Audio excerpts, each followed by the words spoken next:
Hello, welcome again to Mia Solon Christine Rojas Creation. For today's video another client na naman ang ating hair makeover. Gusto mo bang masubukan ang balayage, foliage highlights fashion hair color?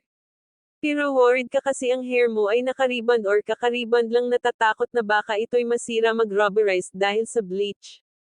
Tara dito sa Mia Solon Christine Rojas Creation.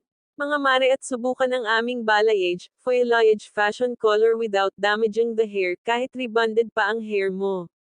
Dahil ang imposible noon ay pwede na maging posible ngayon with our new hair bleaching color technique, with the help of hair bond protector pwede mo na ma-achieve ang gusto mong fashion balayage, foliage highlights color na hindi nadadamage ang hair. At sa abot kayang halaga pa kaya eret na mga Bex dalhin nyo na mga tropa mama aunt lola mga tita tito kuya ate. Hair makeover na swak sa budget sa murang halaga gandang buhok artista ang resulta. For booking and schedule kindly contact Christine Rojas Hair Colorist of Mia Solon. Contact hashtag 097708332827. Located at 237 C. Jose Street. Barangay, 168 Malibay, Pasay City.